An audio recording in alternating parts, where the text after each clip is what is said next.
Rebel Capitalist Education Series for part number 2 of how you can build your own dragon portfolio. His name is Patrick Ceresna. Patrick, welcome back to the Rebel Capitalist Show. Thanks a lot, George. Thanks for having me, bud. Okay, now last week we went over how to go long volatility. People have read Chris Cole's paper. They see the dragon portfolio. They're like, okay, this is awesome. We've got gold, got bonds, got some equities. We get that. But going long volatility, that's kind of a mystery. How do we do that? So we addressed that briefly last week. But now we're going to go over how to do trend following for commodities. And that's a really big component of this. And I just want to let people know that at the end of this video, we're going to talk about a live presentation we're going to do. We're going to go right over your shoulder. So you're going to go into the market live this Friday and actually build a dragon portfolio. So we're going to give people the opportunity. We've been going back and forth on this. We finally finalized everything with your team. So people are going to have the opportunity to go into the market with you live as you build the entire portfolio. So going long volatility, trend following with commodities, gold, equities, bonds, the whole thing.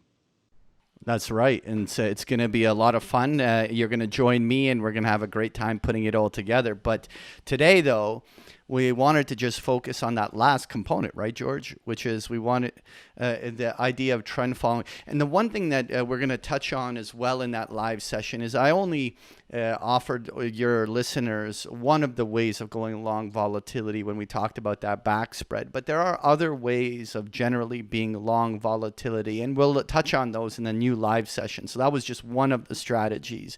Yeah, and these educational series we're doing right now, we've only got a half hour or so it's just a broad overview. Exactly. But Friday, we're going to really take a deep dive and figure out, click by click, how the average Joe and Jane can build this dragon portfolio for themselves. And we're going to give everyone the opportunity to join. We'll discuss it further at the end of this video. I want to point out, though, for Rebel Capitalist Pro members, it's going to be free of charge. But again, we'll talk about that at the end of the video. All right, so let's get to it then. So let's jump into commodity trend following here, George. And so what I wanted to just start off and touching on here is that the standard market cycle is let's go back to the entire premise of trend following in the first place. And it's this idea that it's the cycle that we've been in is been driven by fundamental growth, but these cycles end with these massive leveraged economies with huge amounts of debt.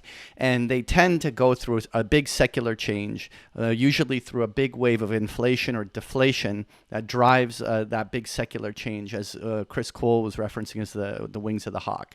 And so the one of the reasons why commodity trend following is such an important component of this is, well, if you think about what drives deflation or what drives inflation, one of the great places where that is expressed in the changes in the price of commodities, right? And so when oil's collapsing, it's a deflationary impulse, and if let's say oil is rallying or all commodities are rallying, it's very inflationary. And so by adding a component that tracks those trends of commodities builds an inherent hedge into the portfolio. And so this is where we want to talk about commodity trend following and some of the really interesting observations to make. So obviously, like I was referencing there, inflationary deflationary cycles impact commodity pricing, and therefore being invested into commodity trend behaves as that critical hedge. And that's one of those key assets within that mix to building this whole portfolio. And so what is commodity trend following? And this is where we want to touch on. It's the idea of buying when the prices are up and selling when they're down, and expecting these movements to continue. Now, this is actually psychologically quite counterintuitive because every bone in our body wants to buy low, sell high. In other words, I see the price low, that means I buy. And I see the price high, I want to sell and take advantage of it when it comes down. And that Yeah, is that's what I preach nonstop on my channel. exactly like but because it's intuitively what we as investors do. But trend following is you have to untrain that intuition and actually create a portfolio that is actually buying when the trend is up and selling when the trend is down. Now, that in itself as a standalone strategy may not be the most profitable over very short-term cycles. But when inflation or deflation begins these extraordinary trend moves, these commodities can trend for extended periods of time, and this forces you to be invested in the prevailing trend, and subsequently, therefore, it behaves as a hedge to your balanced portfolio. Right, and so we have to find a technical approach for us, forcing us to stay with the prevailing trends. And so I want to share with all of your listeners some really neat ways that we can do this and what to do it on.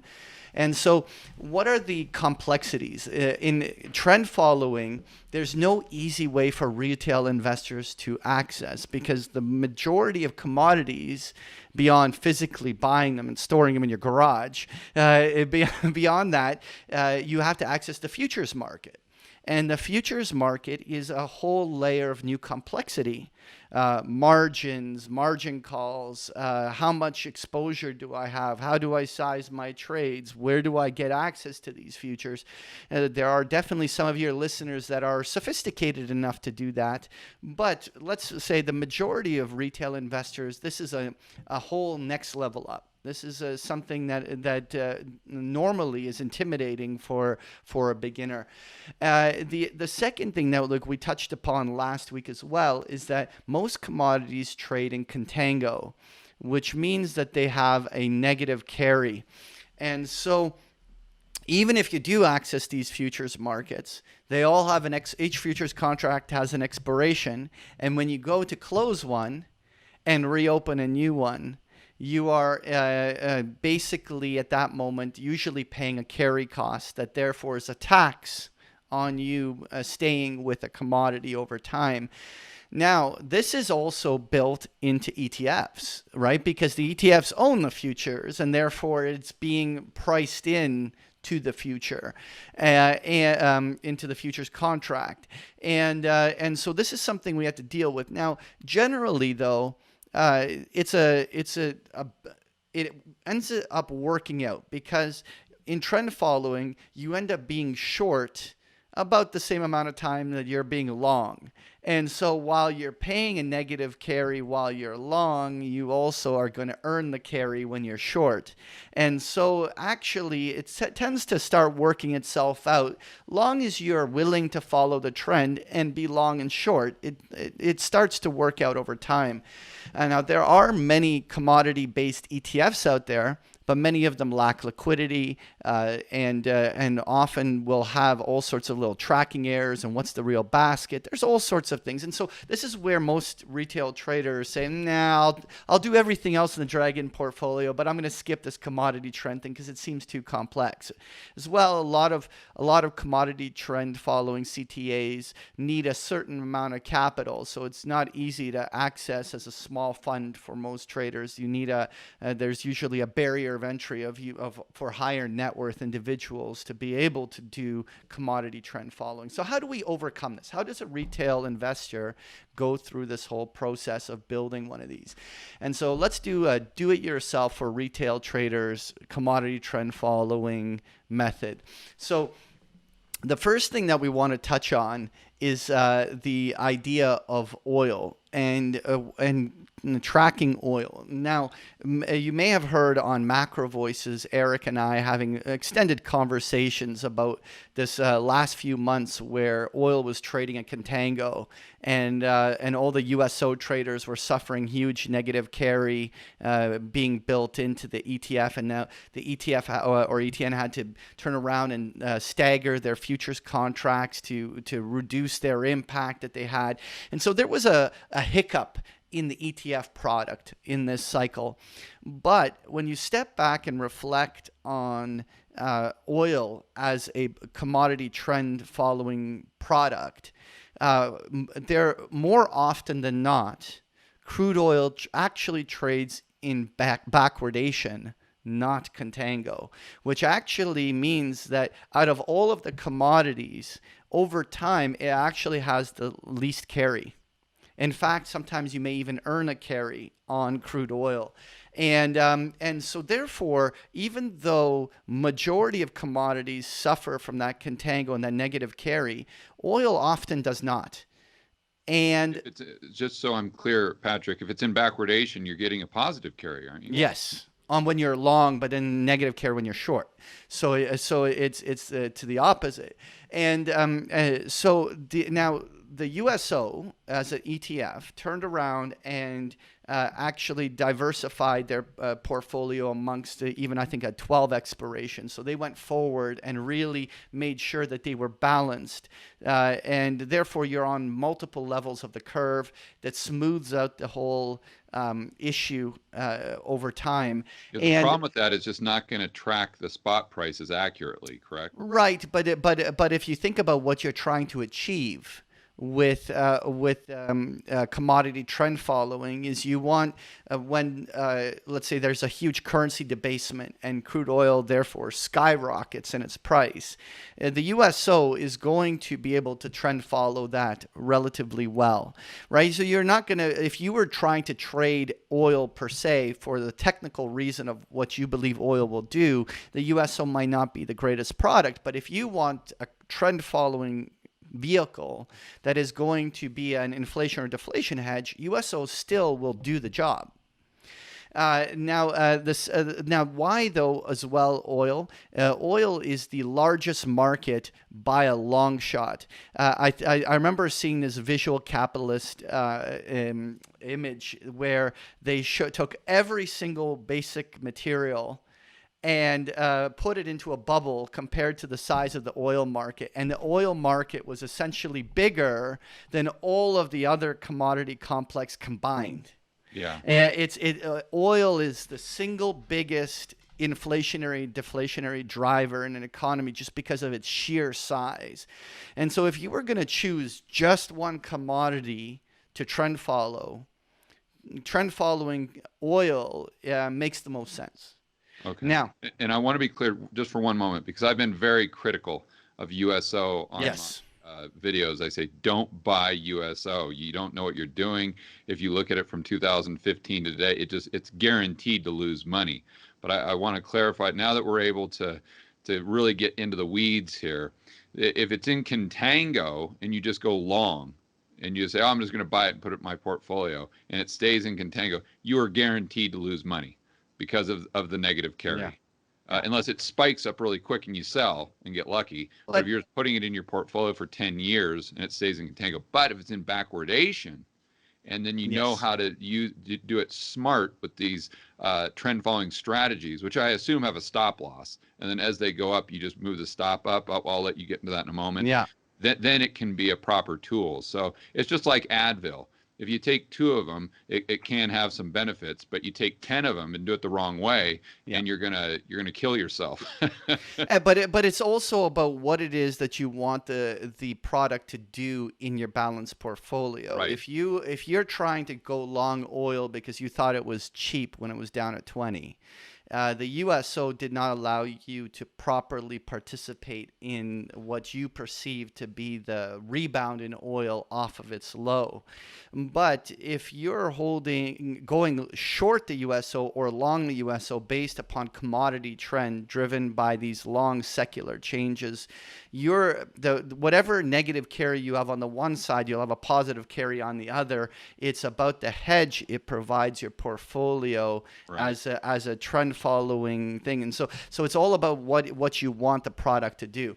Now, unfortunately, this is the consequence that we have to, or the trade-off, because as retail investors, otherwise you have to go in the futures market, but you're still dealing with term structure in the futures market as well. I mean, this is just something, if we want to be in the commodity space, we have to deal with. And but there are other ETF baskets. I listed here 4 other ones, and each one of them has its own characteristics, but they will all suffer contango. Like, I mean, when you're holding baskets of grains and copper and all sorts of other futures contracts inside each of these baskets, each one of them are still holding a basket of futures contracts, and those futures contracts are trading in contango, and they will all suffer while you're long the commodity, they will suffer a carry, but when you're short the commodity, you'll earn the carry. And Patrick, so, is it possible to do the commodity trend with the producers? yes, we'll talk about this actually next, which Okay. is Okay. what I wanted to just show is I overlaid here. Well, what if we just use the actual companies Right. versus the commodities, right? So the first thing I wanted to present is if you actually wanted to participate with the commodities, you can track one of those. But here, what I chose to do was overlay this is the XME is the symbol, which is the metals and minings ETF. Okay. And I overlaid that versus copper and orange. And what you can more or less see is that the volatility of the metals and mining index was actually greater, but it generally is trending the same. When the one is trending down, the other, and so there's going to be a correlation. And so a lot of retail investors could also choose to implement a trend following technique on an underlying equity. Yeah. And now this in itself is fine, but you do also want to recognize if you're going long short equity, you will have a negative carry when you're short based upon whether it's the loan value or dividends. And so if you're short a commodity stock and it pays, let's say, a 3% dividend, you have a negative carry as well. All right. And so you just have to find something that you feel will give you the participation. Now, and again, I'll just say the same thing I said before, which is, well, you'll have a negative carry when you are, let's say, long, but you have a positive carry when you're short, or vice versa. You're going to always have a trade-off, but over time, because you're always flipping from long to short, it tends to work itself out over time. Right? But it is okay. And a lot of retail investors will understand this better. I know where to find the stocks and the ETF, and it's easier for them to express the trade this way. Patrick, when you say over time, are you talking about over time meaning a year, 5 years, 10 years? How would you define it? Well, definitely. If you think about what Chris Cole, when he's looking at the Dragon portfolio, he's talking about building a portfolio that's being invested over 100 years. Like Right. you're staying in commodity trend over the long term. And so there are going to be extended periods where you are long a trend or short a trend. And the point I'm making is over a long period of time, you're probably going to be short as often as you're long. Probably long a little bit more often than you're short, but then point being that you're going to have a negative carry one time, a positive carry the other. I mean, I'm just looking at these trends in copper, and you can see I'm going to go from 2009 to 2000. That's 2 years, and we kind of go another, they call it 5 years. Yeah. And so, yeah, this isn't something where to switch back and forth every month. You're talking about maybe once or twice a year there being a meaningful change in trend that would make you flip. So you're buying and holding for extended periods of time. There's no day trading involved with commodity trend following, right? You're gonna have these extended cycles, and so. Another obstacle commonly that retail investors run into is the fact that they're just intimidated by the idea of going short in the first place. Everyone wants to generally be buying something, going long, and so when you tell someone to go short something, that's now as well a level of sophistication that you need to understand what you're doing, and even just the psychological thing of actually acting upon short selling something and being comfortable holding it for an extended period of time, right? And so how do you overcome that obstacle of the fact that there's even retail investors that don't want to be generally short? And one of the interesting observations I'd make is about currency correlation. And what's interesting is that there's a strong intermarket correlation between commodities and currencies. And so generally you have what generally drives commodities uptrends is a period of U.S. dollar weakness. Equally, and to the opposite, generally commodities are very weak during a U.S. dollar bull market. That's a very basic foundation of intermarket relationships.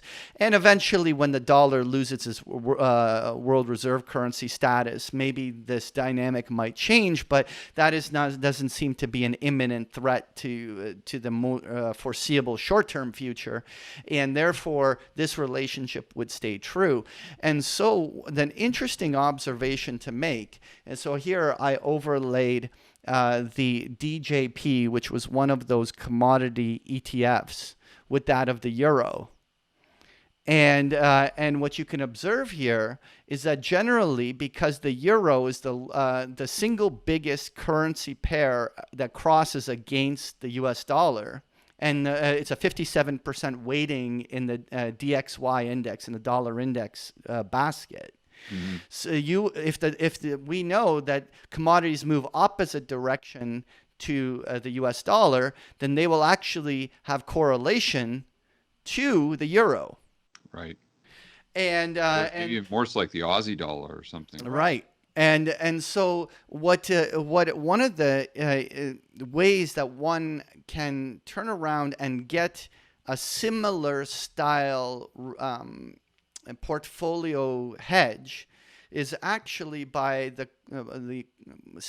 their currency positioning inside their portfolio.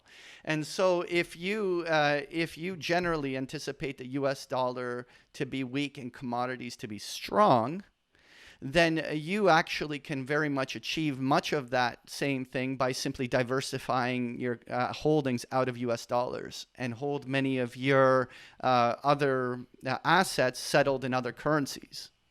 And so you can actually get you have to volatility adjust this because commodities are way more volatile than currency, and their implieds and historical volatilities are much higher, and so you can't parrot the same amount saying, well, if I'm supposed to have an allocation of 20% to commodity trend, then it's enough for me to go 20% in currency trend. No, you'd actually probably have to take a much larger weighting in currency trend in order to offset or to try to create the same influence that you would have.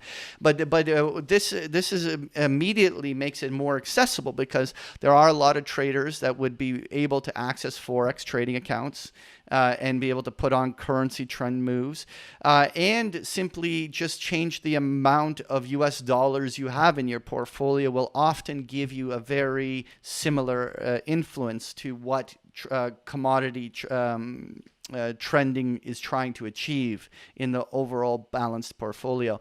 And so these are different choices. You can either A, take an ETF, or 2, you can trade the underlying commodity stocks, or 3, you can look at the fact that the currencies are correlated with commodities, and therefore you can express a lot of that trend following through currency. And so everyone can pick their poison. You can. The point is that you can turn around and trend follow with all of these in one degree or another. And so the question really is that which one do you want to do, and how do you size it? And this is one of the things me and you will do together, George, when we do that Friday session. Is we're gonna come up with what are we gonna trend follow, and let's size the trade. How much of it are we going to put into the portfolio? That's one of those fun puzzle pieces that we'll try to do when we're putting together our own dragon portfolio for retail investors. For sure. Yeah, and I think that's something that most people totally ignore. I mean, I think people get 99% fixated on, well, is it going up or down? And they just totally ignore money management, the structure of their portfolio, and Yeah. and the emotional state, and getting ego and emotion out of the equation, just making analytical decisions. And I would argue that the things they ignore are probably more important than the things that they place 99% of their attention on. Oh, I agree. And so, so the what we just figured out is that we can use any number of these different products to achieve a lot of the same outcomes. And it's just about each retail investor has to figure out what they have access to, what they're comfortable with, and how do they get something that is giving them that exposure that they're looking for to create this dragon portfolio. So now, how do you actually though follow the trend? And this is where I just want to leave the next stage. And so now, as a technical analyst, the one thing I've learned over time is that it's very actually hard to find a lot of technical analysts that look at things the same way. Everyone has a different way to skin a cat. Like there's different, and you know, you'll have some commodity trend following guy come onto Macro Voices and say, this is the way we do, and we've created a sophisticated model. And then you have another person say, no, we do it this way. And I actually don't think that one of them is wrong and the other is right. As long as you have a system from which you're trying to follow the trend, there are a number of different ways to achieve it. And so what I wanted to say is, like, there are all sorts of more sophisticated and complex ways of doing it, but I wanted to just introduce two straightforward ways that your listeners can, in a very basic way, stay on the right side of the trend. Great. And so the key is you want to have very little room for discretion. It's really black and white. Either it's trending up or it's trending down, and you need to stay with that trend. Now, I wanted to just start off with a very basic way that almost all junior technical analysts can do is putting on just a moving average. Moving average is the single most commonly utilized trend following technique. But using the moving average crossover technique is actually very important for smoothing out noise, which is that you're looking for when let's say in this situation, I have the DJP, which is the ETF for commodity trend following. I particularly chose 2007 through 2011 because I wanted to actually catch an uptrend as well as a downtrend, because recently commodities have only been downtrending, and I wanted to make sure I went to a period in time where we can see what happens in a trend following technique during an uptrend as well as a downtrend. So that's why I went back in time here. But if you notice here, we're going from 2007 to 2011, and there were six signals to buy or sell. And it's not really, remember, when you go into a period like 2010 where it just chops up and down and then up and down, well, that's fine, because that part of your portfolio is not meant to make you money. That asset allocation to trend following is supposed to be there when we have those huge inflationary and deflationary impulses that drive commodity trend. And so because of this, you're going to get signals to get in and out on multiple occasions. But if you notice, when a major uptrend is occurring or a major downtrend is occurring, it's forcing you to stay long or short through the entire trend. Now, this is a weekly chart. And so we're zooming out a little bit on a bigger trend. Now, this is something that almost every one of your listeners can access. And this is why I wanted to just say this is the most basic way someone can just follow the primary trends. You do not want to use daily charts because there's just too much noise. Like in the end, you don't want something that's going to go in and out and in and out, and you have to micromanage it on an ongoing basis. You want something that will keep you in for those 9-month and 1 year or 2 year cycles. Now, there's a second technique which I really like a lot, which is when there's a number of charting techniques that allow you to remove time and only focus on price as a variable. Now, probably one of the most common ways is point and figure charting, but I wanted to follow another one, which is called Renko charts. Renko charts and point and figure charting have the similar characteristic in that it's focused on price movement. and eliminates time as a variable, which is that price has to change a certain amount for the chart to print the next moving along on the chart to the next variable. Okay. And so by doing this, what it's doing is it's forcing when those periods when the stocks are doing nothing and just chopping and staying within a range, it forces all of that noise to be compressed.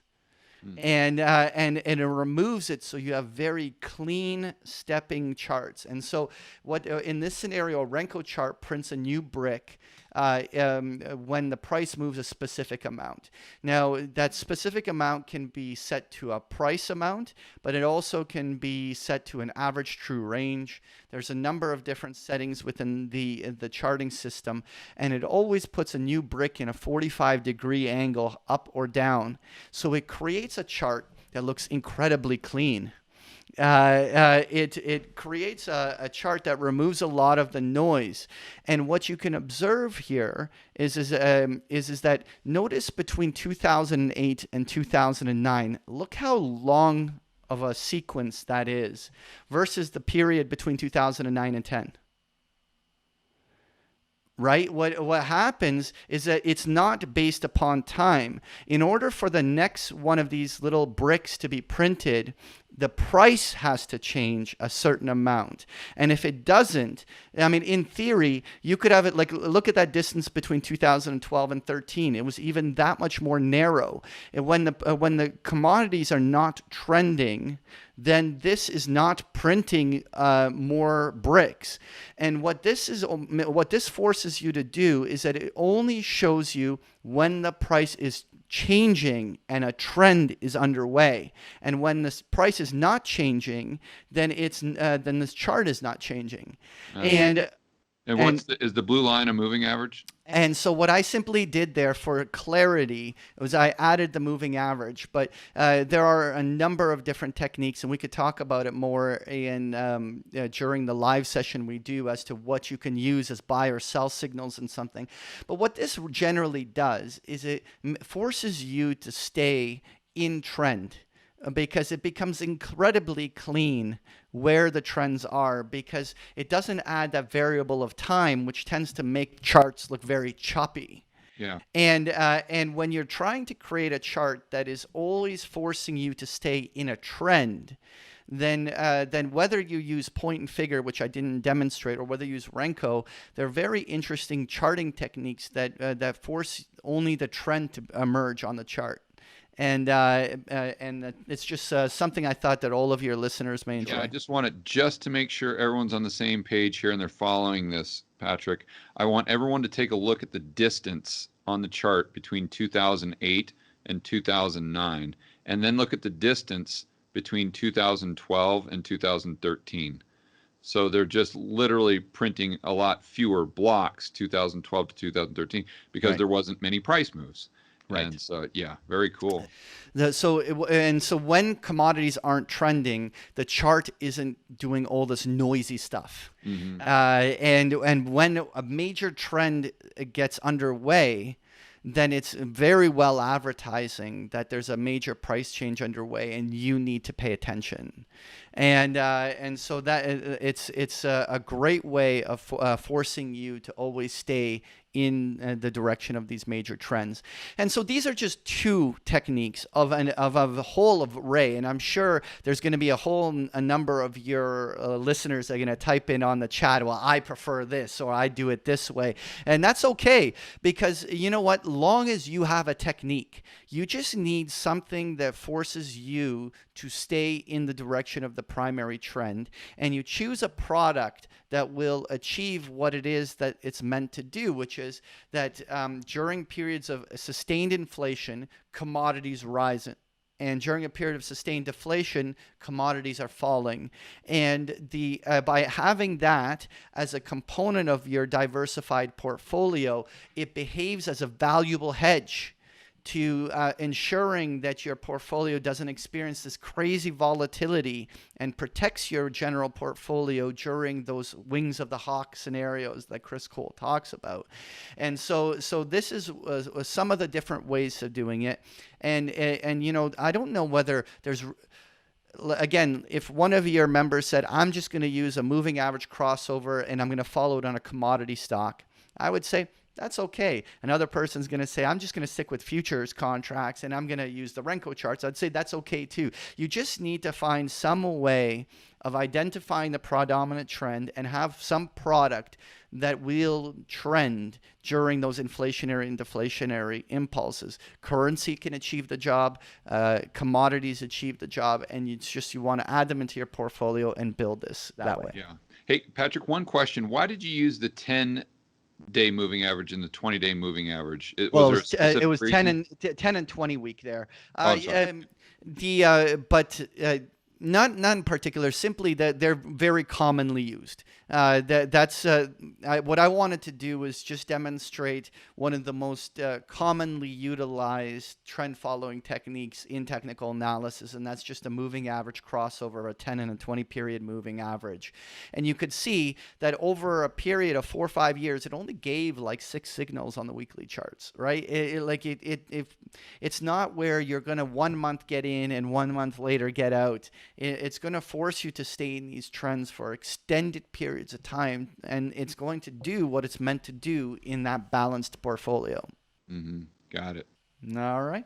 And that's all I've got for you, George. All right. So Friday, can you walk us through what you're going to be doing Friday? I mean, are you going to be going into your interactive broker account like we did last time? Absolutely. What we're going to do is we'll take, let's say, a hypothetical $100,000 account, and we'll just build it. I'm actually going to demonstrate the use of a straddle as well as a way of going long volatility. We'll talk about different ways of going long bond volatility as well.